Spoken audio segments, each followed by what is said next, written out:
A local organization that relies on the generosity of donors is feeling the pinch this week.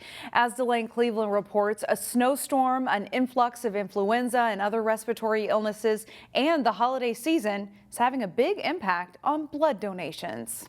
I love to donate blood. I think it's something that everybody should do. For the last 40 years, Keep your arm very still. Mary Loberg has consistently made her way to Memorial Blood Center's Plymouth location to donate blood. My dad was in the Korean War and he came out, and I just saw that that's what you do and you take care of others, so that's why I'd still do it. And go ahead and squeeze every 3 to 4 seconds.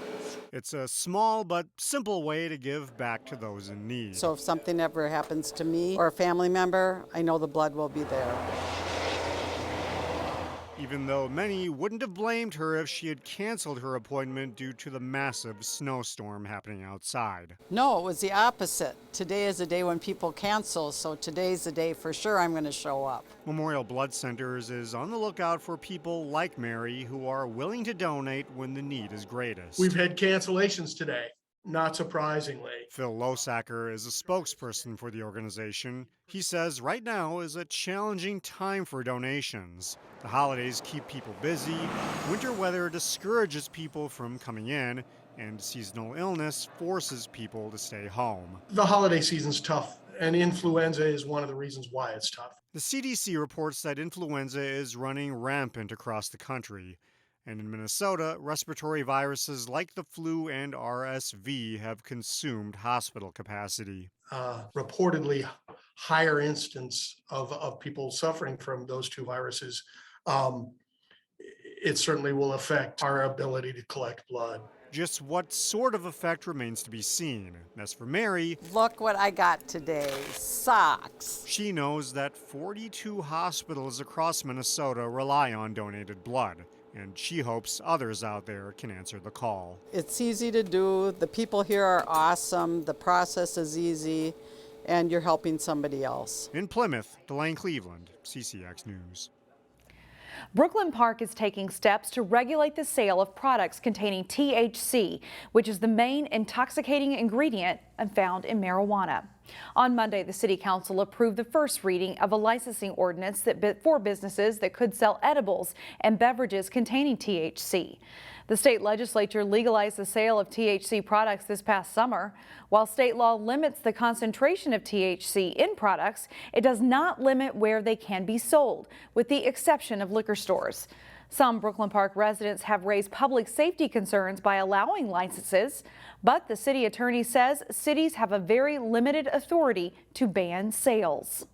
When politicians put their votes ahead of public safety, it is a problem for all of us. We do not have something in place. We actually can't regulate it.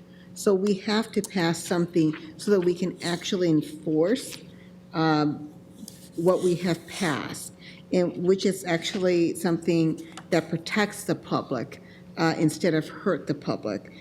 Brooklyn Park will consider final approval of an ordinance at its December 5th meeting. The Anoka-Hennepin School Board has narrowed down its search for the next superintendent to 5 candidates, one of whom is the current superintendent of Osseo area schools.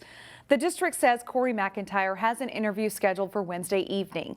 He has been superintendent of Osseo schools since 2019. The other 4 candidates will also be interviewed this week.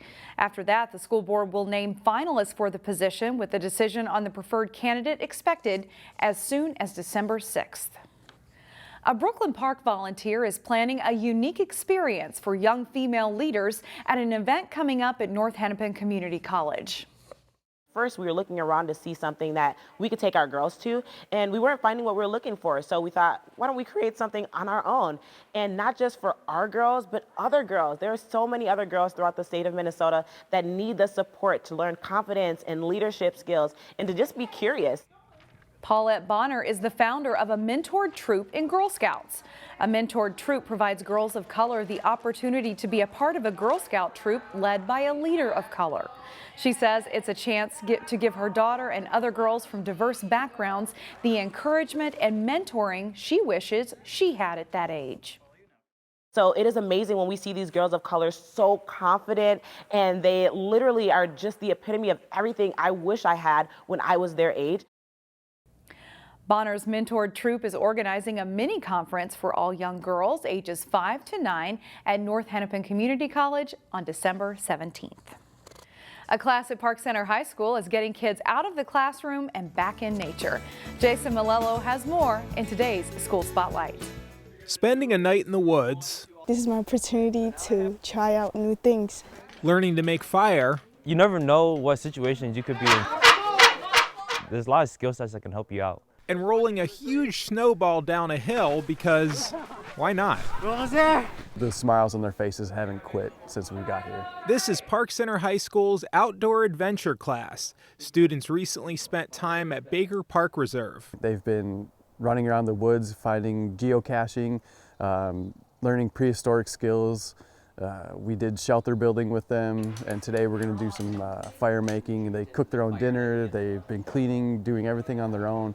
Park Center teacher Chris Goodwagen teaches 5 outdoor adventure classes every school year, and he starts with a simple rule: no phones. We're going to disconnect from technology, and we're going to go out and we're going to use a map and compass, and you guys are going to learn a new skill that you might use later on in life. And just leaving the virtual world and the classroom and driving less than an hour from school can be therapeutic for the kids. It's like refresh and like calm and peaceful because, you know, we've been stuck in like the cities, so like being around nature again is pretty refreshing. Most in school, we just stay on screens and chase grades. We get to learn academic stuff like math and reading, but we don't get to chase dreams.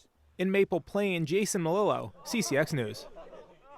The trip to Baker Park Reserve was one of 3 funded by a grant from Wilderness Incorporated to Park Center High School.